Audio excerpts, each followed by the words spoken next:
This is the only thing that's annoying. Please stop the noise, stop the beeping. You switch the engine off, right, hang on, I'm gonna go into park.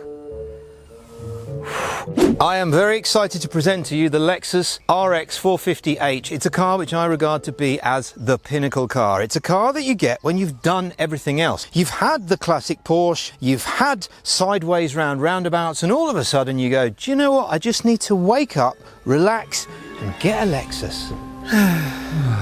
Having one of these is a serene experience. It's rather like opting out of the ego race, the never-ending search for more. If the Dalai Lama could recommend a car, it would be this, because it's just so relaxing. Got anxiety? No problem. Come and sit in the cabin.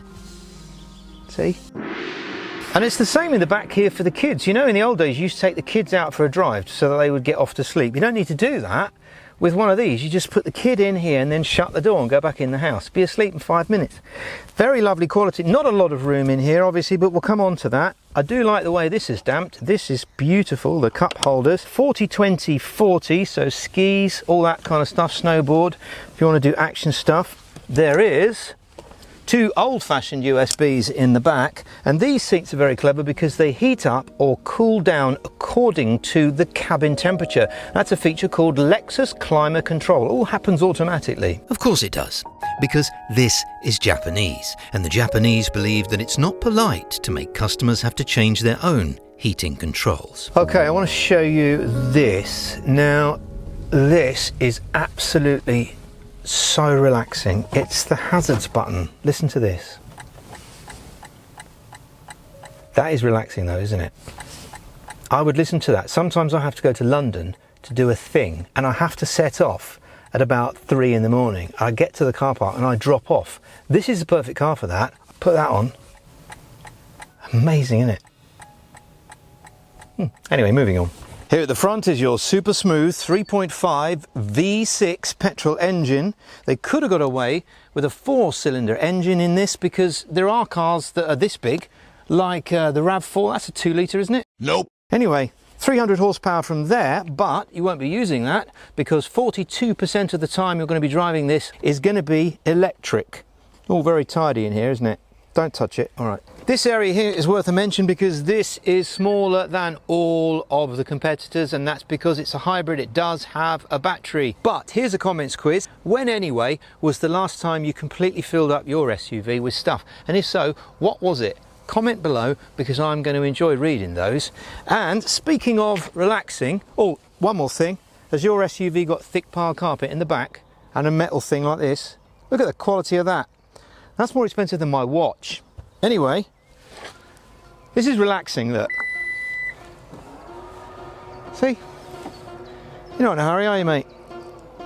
The Lexus RX, as standard, has a near perfect and very surprisingly snug driving position, and there is plenty of torque from the engine. It doesn't have particularly light steering compared to, say, an X5, nor does it have this lovely licky dog, who's actually very useful on shoots. He knows about aperture, exposure and levels. Next is the suspension, which is air. You can have the normal coil springs, but on the F Sport, this particular model has the air suspension, and it's set up obviously for comfort without being too wallowy. I think what Lexus have done is they've tried to design this so that the car is almost suspended in midair while there's stuff going on underneath. For instance, at the moment on this uneven surface, there are 650 choices of calculations that this car is making for me.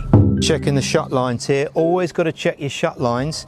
Now you might think that this paint, well, this actually is a flat shiny white, but there are better paints. But interestingly, the paint is not just good to look at, it's got scratch resistant properties, and it's apparently supposed to regenerate itself. Somehow, I don't know, comments, look it up, it's true. I also like the fact that the Lexus engineers who do the paint have to have an exam 4 times a year to make sure they're still good at their job.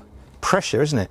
You're right, darling. Yeah, I've got another exam tomorrow. Oh, you're going to get the sack? I don't know, I haven't done the paint. Anyway, if you look here, this is the VIN number, and you can actually tell where it was made. So if it starts with a J, think it starts with a 2, it's Canada. I think if it starts with a J, it's Japan. This is Japan, eh? Oh. Next comments quiz. What is this? I like it, but I know I'm supposed to know these things, but there you go. Involvement. Here are your cooling buttons for your seat and your heated seat. Electric handbrake, auto hold, very nice. And then this is the control, which sounds like the Xbox when you're going through the menus, which is why I like it. Now, interestingly, if you are in America, some people don't like this because in England we are now using our left hand to control all the functions up here on the screen. But in America, it would be like using your own laptop or a mouse because it's your right hand. If most people, I don't want to offend any left-handed people, but I mean left-handed people, you'd love this. Here is my iPhone 1, which I have tried to demonstrate that all Lexus now have Apple CarPlay, except this car. I also think that it's a little bit old-fashioned having to connect a wire when things like the Skoda Karoq is wireless. There is wireless charging down there, which is very good, but it's a small thing because Lexus are actually going to update this. And here's my prediction. I think when Lexus do update this, which they're doing with the new NX first, I don't think that's a problem anyway because this screen's like a 60-inch TV, but I think they'll take over the world. Of course, they won't, because that's a ridiculous thing to say. And anyway, they probably wouldn't want to because they're Japanese. And again, taking over the world is not polite. Have a look at the way the window comes down and up. First of all, it's really quiet. And then secondly, if you look at the way it goes up, it gets slower at the top. Slow. Okay. A little bit of a sound test going on here. So now I'm listening out for wind noise, road noise, engine noise. Firstly, engine comes in a little bit quicker than you would expect, quicker than the NX and the UX, but it's a big car. It's 2.2 tons, which does bring me on to miles to the gallon. How much miles to the gallon do you think this does? Bearing in mind, I've got mates who have got X5 diesel, 3-litre diesels, and they're doing 27-ish. 36 on an average cycle. That's amazing. This is 2.2 tons and is a 3.5 V6 with 300 horsepower. Impressed with that. Road noise is, there is some. But not a great deal. In fact, it has less tyre noise than the X5 and just a fraction more than the Touareg. So for the price, this is the quietest car I have done.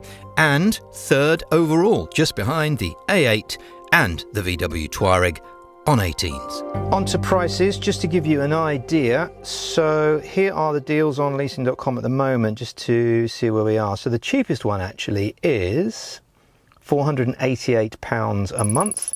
That's for this model. And you can check to see what your deposit is. Always check at the end how much you're paying for the period of time that you've got it. So if you've got 3 years, what's the bottom line? Anyway, while I've got my phone here, Lexus have now got an Alexa skill. So you can download the Lexus app onto your phone and you can tell Alexa in the house to do things like unlock or lock the car. Awesome. How brilliant is that? Bob's your uncle. What else is good is that this is 10 grand less than a BMW X5, or at least it was pre-COVID. Now an X5, as you know, costs over £2 million, so this is a lot cheaper. So you might have gathered that I am a secret fan of Lexus. Now the interesting thing is I'm not the only one. In the US and in Australia they already love this car a lot, that and the RAV4, which makes it a bit unique because it's almost as if in the UK they haven't really caught on to it yet. And if something hasn't really caught on, it means that it's a bit more exclusive. For me, this car epitomizes what we all really want in life. It isn't the endless cycle of more. It's already feeling like we have arrived. And that is what this car is. One more thing, please do consider a thumbs up if you found this interesting, and remember when subscribing to click the bell icon so that your phone will tell you when we put the next one up. And finally, to read my personal checklist of likes or dislikes with this car, you can click the description box and have a look for yourself. Oh, and we haven't done this for a little while. Here is your round of applause for staying till the end. Yes, YouTube will like us a little bit more now, thanks to you. Or should I say, どうもありがとうございます。 exactly. I was just about to say that.